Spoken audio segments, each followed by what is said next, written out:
So welcome everyone. My name is Andy Engel. I'm Senior Programmer at Reimagine. Since our last AAPI Forum, also co-hosted by Elizabeth Wong and Holly Chan, Reimagine has expanded its mission, and we're still very much engaged with end-of-life issues, and we've been leaning into the theory and practice of post-traumatic growth, and that's the science-y name to describe the struggle we experience with grief, with loss, adversity, and then using that experience to spark discoveries about ourselves and our communities. And by the way, this concept of PTG, post-traumatic growth, isn't unique to Western science. You can find it in other global traditions. And we'll be exploring, for example, the indigenous concept of Nepantla, which is the in-between space for transformation, in December. And I'm also been thinking about this concept in Zen Buddhism, for example.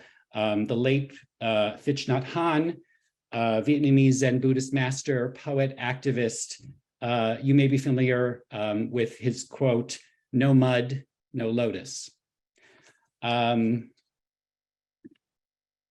So, post-traumatic growth, it's rooted in psychological research. Those who experience adversity and loss can also potentially experience strength, optimism, more meaningful relationships, a deeper appreciation of life, and heightened spirituality and purpose. I am not a scientist, and I want to stress to all of you that transformation from trauma or grief or the hard stuff isn't something that's constant. It's perfectly acceptable not to experience any growth at all when encountering loss. I want to give a special plug to some of our Reimagine collaborators who you'll be hearing from tonight. On November 9th, we've got Lily Liu and her series, Let Me Interview. She will be hosting Tortoise Isselhart. Tortoise will discuss the ways in which she honors the legacy of a parent who also happens to be a world-renowned public figure in child development. And on November 14th, our newest collaborator, Becca Peng, and Guaranteed will host a learning session on caregiving during the holiday season with Kristen Baker, who is a grief worker, a death doula, and a social worker.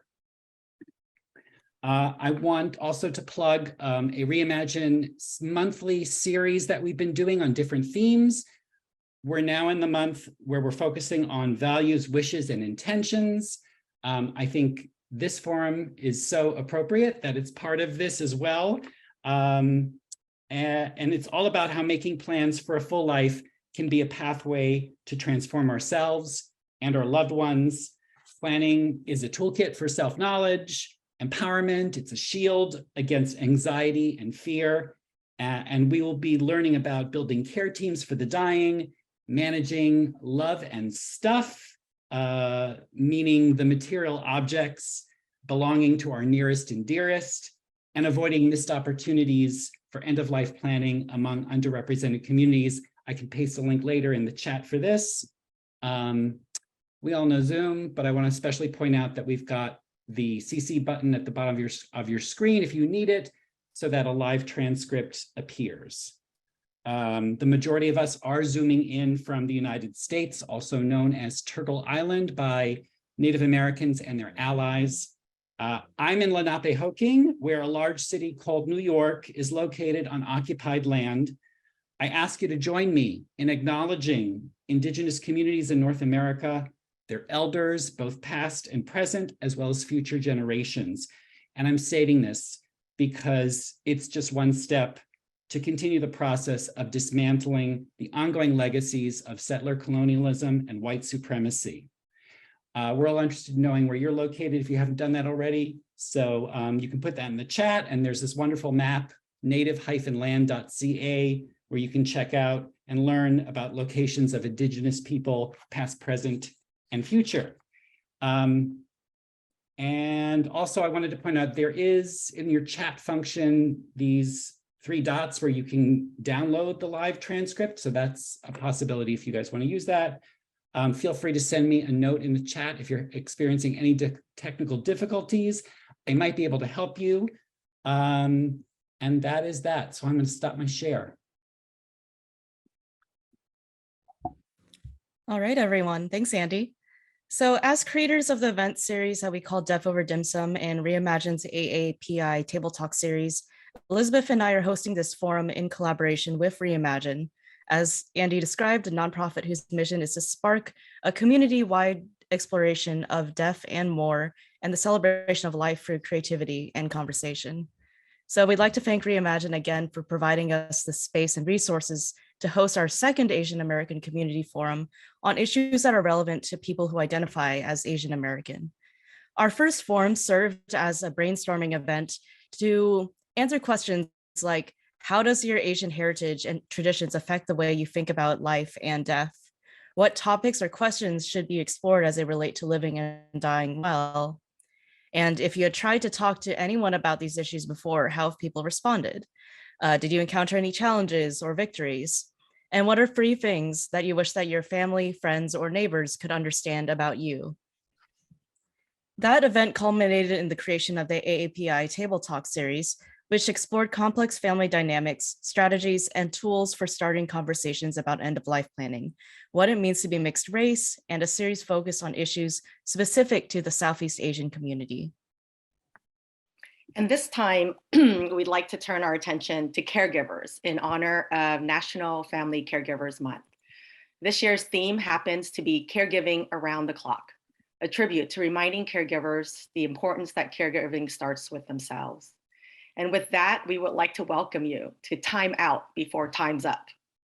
We came up with this phrase hoping that it will be an easy reminder for all of us to take pause during our caregiving responsibilities, because we will be so inundated that we might lose sight of who we are and who the person is that we're giving care to. And caregiving is hard work, no doubt about it. It's physically, mentally, and emotionally exhausting. Yet it can be wonderfully rewarding and joyful. While it may be obvious that we are championing timeouts for caregivers, whose time's up are we referring to? The caregiver, the care recipient, or both? It's all a reminder that we have limited time for ourselves and with those we love and care about. Being able to have this awareness in the moment when we are tired, angry, frustrated, or resentful can help shift our mindset, attitude, and approach about caregiving so that we get to choose how it goes, be creative, and practice forgiveness, generosity, courage, gratitude, patience, and letting go. All of these things will provide us access to experiencing joy and feeling fulfilled not only in caregiving, but in life. For starters, we hope you recognize that your presence here is an act of self-care. It's not easy finding time, and we are so grateful you all chose to spend it with us. We like to use today to listen to what is important to you about caregiving in the context of how it has influenced your own views about life and death. As we go into today's forum, let's all also hold in our hearts those who are no longer with us, especially those we have cared for in the past, and our neighbors, strangers, friends who have been victims of injustice, ignorance, and hatred. With these memories, let us grieve, but also uplift one another as we make each day a chance to grow stronger in community. During today's forum, our goal is to hold space for those who identify as Asian American or Pacific Islander. When we found this quote from end-of-life doula Francesca Lynn Arnoldi to be useful to describe what we mean. We find abundant spaciousness within this space we hold. There's room for it all: joy and sorrow, laughter and tears, wonderment and worry. We invite any of it in and let it be present, watching shifts and changes emerge. Things don't need to be a certain way. Humans are complicated beings capable of a complicated array of emotion. Just like how there is no one right way to live life or grieve, there's no one right way to be an Asian American. Let's also recognize that the experiences within the Asian American community can vary greatly depending on region, color of skin, religion, and immigration status, and so forth. During our discussions, when sharing a personal anecdote or an opinion of yours, try to use statements such as me or I, since not everyone might share your life experiences. At the same time, the intention of today's forum is to find out what challenges and successes in caregiving we share, even if our opinions may vary on the topic. Let's use our short time together to listen to one another's perspectives so we can learn and encourage one another on each of our own caregiving journeys. And as former First Lady Rosalind Carter famously said, there are only 4 kinds of people in the world: those who have been caregivers, those who are currently caregivers, those who will be caregivers, and those who will need a caregiver. And I am positive we have all 4 kinds of people represented here today. To help kick off our event, we invited 3 guests to further illustrate the nuances of caregiving through each of their stories. We will ask them to break the ice for us in the first half of the event, so we have time to listen, learn, and reflect together. Following this, we will break into smaller breakout rooms where each of us will want to hear from you. The second half will be coming back together so we can all continue to listen, learn, and witness the full spectrum of caregiving we each hold. And we have some special guests with us today who represent these 4 types of caregivers. I'd like to first introduce Becca Peng, and she will be sharing about her story about being a young caregiver. Becca, would you please introduce yourself and share your story? Hi guys, and thank you, Liz, for the intro. My name is Becca Peng, and I would love to share a little bit about myself. So I am based in New York, and I work at an end-of-life startup called Guaranteed, doing all things growth marketing, community building. I do work in the hospice space, and on the side, I am training to be a death doula through Going with Grace. But the main reason why I'm here today is because I am both a new and young caregiver at age 26. I would say I was thrown into this role pretty unexpectedly, reluctantly, and with every other complicated feeling that may come with it.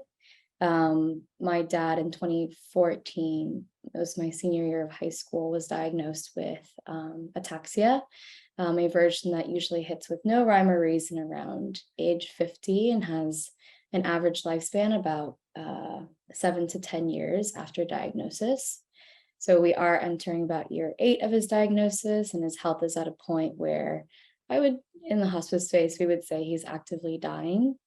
I'm 26, the oldest of the family, and unfortunately, my parents are also divorced. So it's been a lot navigating pretty difficult family relationships.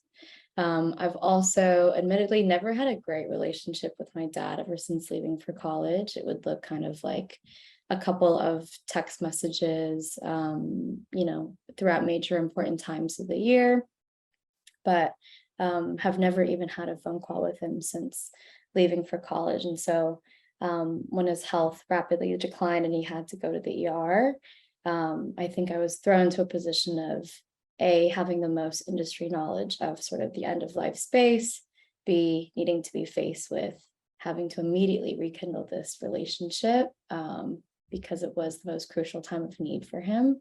And I think those two combined has been a pretty difficult summer. A couple of things that I've had to take on responsibility a lot earlier than I expected. I would say, like, sign my first lease. I am on, my second job. And so I would never think at this age I would have to be walking him through his advanced healthcare directives, figuring out if his trust and will are properly taken care of, which I wonder if you guys can relate to, of just Asian immigrant families not really knowing how to navigate the space, having to figure out his insurance and, what is covered for what kind of care, coordinating with social workers and case management on sort of next steps, having to relay that to my mom, who doesn't speak great English at all, and now having to coordinate a full-time caregiver that lives at home with him because I am on different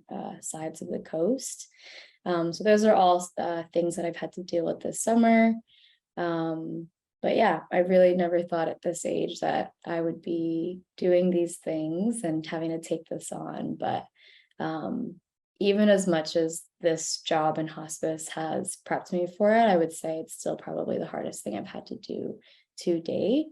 But yeah, it's an honor to be here with all of you and hear all the stories that you guys might carry. And yeah, just wanted to thank you for giving me the space to share my story. Thank you, Pekka. That's so powerful and it's so brave of you. And your dad is so lucky to have you. I'll be there for him. Next, I'll share. Like I said, I am Elizabeth, and I take care of my 82-year-old mom, who thankfully continues to be fairly independent, even after falling 2 months ago and had 4 broken ribs. Up to this point, my caregiving role has mainly comprised of having difficult conversations with her. In fact, I learned how to be a conscientious caregiver from her, I'd say. She immigrated to the US because she felt it was her duty or obligation to honor her mom's and her sister's wishes by helping them to leave Hong Kong, where they were disrespected and mistreated by her father, who took on a mistress. It was this strong sense of filial piety that I grew up being exposed to. I was told of my mom's sacrifices as a single mom and saw how she cared not only for me and my sister, but also my aunt and my grandmother, who were in their 60s and 80s. And having grown up in San Francisco, Chinatown, I internalized many Chinese values of loyalty, honesty, benevolence, integrity, resilience, perseverance, family, and respecting elders. And it was this last one of respecting elders that had me keenly aware of my mom, that she was getting old, that she was aging, and that it would fall on me to be her caregiver, being the eldest daughter, and also a nurse. And this had me experiencing anticipatory grief way before my mom was even old. I think I was experiencing it when I was in nursing school. And then being the capable, stubborn, strong-willed, self-reliant person my mom is, I knew it would be especially challenging to help her, much less take care of her. And our power dynamic was one where she's always right and I am always wrong. Not even being a nurse could save me from wanting to bang my head against the wall many times when it came to trying to suggest things for her safety, like using a cane. But that was just the beginning. I knew I couldn't avoid it. And so I chose to educate myself around aging and end of life issues so that I could better anticipate what was to come. I started planting seeds and asking questions and bringing up topics to discuss. I listened with curiosity when she would judge others in their choices and decisions, and looked for opportunities to ask what were her wishes. And these conversations weren't always smooth or nice, but I persevered.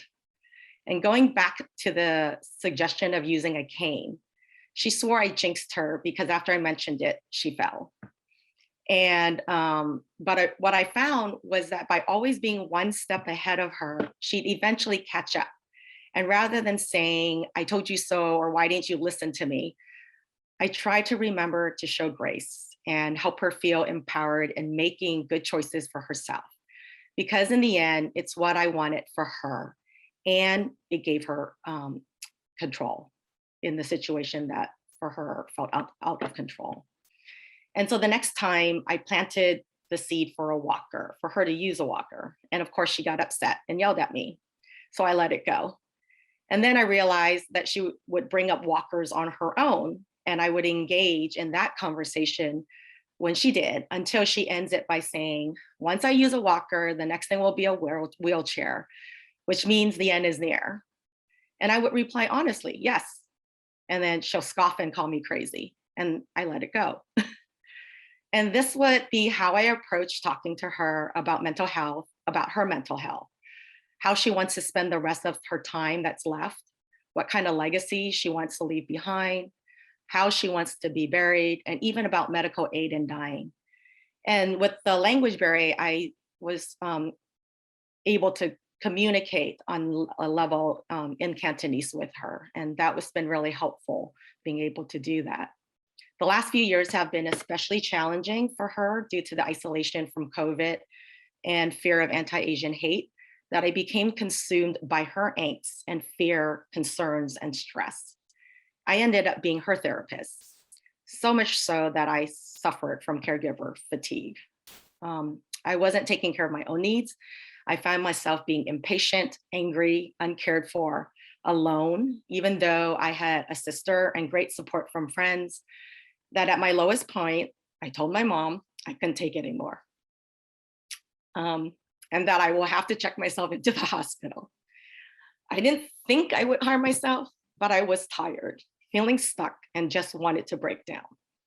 I called my sister and I told her the same thing. And that's when she told me that I needed a timeout. And I really did. And it's been about 6 months since, and I've been persistent in setting and reinforcing boundaries with my mom, asking my sister to help more, and doing things that I enjoy. And I tell my mom that I cannot do it all. And I tell her because I want her to know that she isn't a burden, but that I need her partnership so that I can continue to care for her in a way that supports her wishes. And I am happy to say that after planting a seed for a caregiver, she finally hired one who started 4 days ago. Thanks, Liz. I'm glad you could share with everyone here. And I know you'll have a lot of perspectives here, but I hope that you can find the support you need with the community that you've grown yourself, as well as it being continually growing with the people that attend this event. Lily, I want to make sure that we can hear your perspective as well. Thank you. Good morning, good afternoon to everyone. I'm Lily Liu, Chinese name in Mandarin Liu Yijun. I'm based in Washington, D.C. And because we're in such a valued space where we can be vulnerable, I'll just let everyone know that your caregiving team often includes people you never expected. For me today, it's the chief engineer of our apartment building. We have mice, we have holes. The mice have been having fun on our bedroom floor. So this wonderful gentleman threw down everything and is now here patching up. So if we hear noises, it's his wonderful work to help me so we don't go into the weekend with mice having a party on our bedroom floor. So I have had the 2 types of caregiving, and it's the chronic illness of my mother, who's had Parkinson's for the past 40 years, and the acute, gone in 4 weeks, cancer diagnosis of my late father. I wanted to first thank and honor Holly and Elizabeth for doing 2.0 Forum. I was honored to have been part of 1.0 and to have the focus today on caregiving because it is truly the upstream state to end of life. My story has really become complicated because of the pandemic. You don't even have to raise your hand if you've been a caregiver to know how difficult that has been, trying to care for my mother in a safety bubble, letting no one in before there was vaccination. So everything that I had someone come in for about 8 hours to help with, I have had to do myself. So it has been really 2 years of 24/7 and having 32 hours worth of work to do in tasks, but only 24 hours in a day. I've been doing this now with my mother, direct hands-on care for over a decade. So early in my journey, I've noticed that in the caregiving space, there was not enough representation from Asian Americans sharing our stories. So despite being a very private person, I stepped up and I realized that I needed a frame in order to tell my story. So I've gone on stage now with the title of being a dragon daughter. And very fortunately, I found this beautiful 2-inch red dragon pin in a catalog. Dragging first, D-R-A-G-G-I-N-G, dragging with fatigue, dragging with worry, dragging with responsibilities. But it is my hope that all of us can empower ourselves, looking for the resources, looking for the information, looking for the services, looking for the government benefits that are out there that can help us. We mustn't just sit back and take it. There are people out there, there are resources out there to help us. And by empowering ourselves, you too can become a dragon, D-R-A-G-O-N, family caregiver. Thank you for this opportunity to share a bit of my story. Always great to have you, Lily. And next we have Soyeon. Hello, everyone. Thank you for all being here. And thank you to Elizabeth and Holly, of course, for setting this up for us and Reimagine. So I'm Soyan Davis, and I'm co-founder of MESO. MESO offers culturally intelligent support and resources addressing and care, loss, death, and grief for immigrant families. So professionally, we've supported caregivers who have families here in the States as well as in Asia. But today I'm here, obviously, speaking personally about my experience, and really as a sandwich generation, long distance caregiver to my aging immigrant parents. So a long distance caregiver is how it's defined as someone who lives an hour or more away from a person who needs their care. So even we already have various different caregivers, but just even in this context, that definition itself allows where those experiences of long distance caregivers will vary, obviously, from the person who's an hour away to, like me, my parents live in the Midwest and 3,000 miles away. So in all of it, I think no matter what in caregiving, it's complex and it feels overwhelming. The responsibility of how to do it all has really sat upon me, and it's been mixed in with a lot of emotions of stress, really, and guilt. And part of that is also to maintain my family here while afar, trying to take care of my parents. I want to acknowledge, though, the one thing is that in my circumstance, I have two older siblings. One of them happens to live with my parents as the primary caregiver. My parents are 87 and 90. And so the fragility of aging appears and changes constantly and drastically each time for me at this point. I want to say there's a lot to talk about and share in regards to long distance caregiving.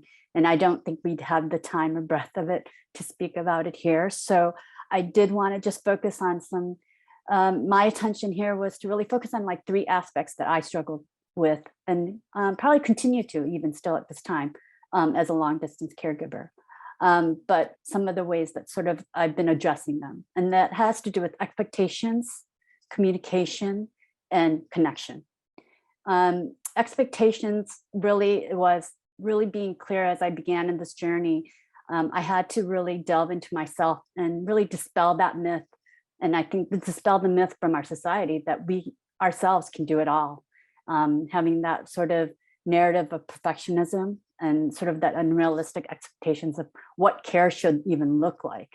And for me, a lot of that had to do with letting go of my own shame and guilt and feeling not enough that I'd be able to do here from afar and being afar from them as well. The other thing was really accepting and really acknowledging that care does look different for families. And that really depends on what is accessible and available based on their circumstances. Because that's probably one of the hard things is as you continue on this journey is to see what everybody else is doing. And there are certain things that just were not accessible or available to me and my family, and letting that go. The other thing was in this expectations was really my own expectations. I think it was really helpful to define for me what was important to me and potentially what was important, my potential role as a long distance caregiver and thinking about what I could do. I took on the role really as a family facilitator and an emotional support provider, long distance to my parents and my siblings. And I found that once I was able to focus that as my sort of, superpower and sort of say in my family, that I was able to kind of manage some of this feeling of overwhelm and feeling like I couldn't do anything, being so far, or felt that things needed to change drastically and just not being able to get anything done because it was just too much. The other thing was this expectation of being alone in it. And I think I had to really figure out, what kind of support I needed. And it was about meaningful support for me and what that looked like for me being afar as well. So that would be one thing. The other second would be communication. I realized as a long distance caregiver, communication was key. And that's a real big challenge. But I had to figure out a way to coordinate care conversations with my family and my siblings, and particularly to my sibling who is the primary caregiver. It just really simply started with one conversation, and then it opened up really to figuring out how to have consistent communication, because that's what really allowed for the discussions and decisions that arise, and to continue to arise for us to be able to really communicate on and be on the same page and to be able to support each other on that. The conversations, of course, is you can read about long distance caregiving. Much of it is about like task, dividing up tasks and responsibilities, because there's not everything that one person can do. But if you can communicate what is manageable for each person, that helps along the way. And that's what I found. And most of all, it was really about communicating how we can support each other. I think I found out more also of how I could support my sibling. And really, in retrospect, that was about how I could support my parents. So in that way. I can say one of the specific things that I think I did about communication was, it started with where I actually, as a facilitator, set up monthly family meetings on Zoom. And to be clear, these Zoom meetings weren't easy or simple. Sometimes they could be really challenging and difficult, and they continue to be. However they are, though, we set the time to really see, listen, and be present with each other. This gives us the opportunity, really, right? It's an invitation for us to share, learn, and unload what's happening and discuss what's happening in each of our lives at that time. And that remains. I think the third thing that I want to really emphasize is about connection. And that has been huge in my journey. I really realized that a sense of connection is needed by everyone.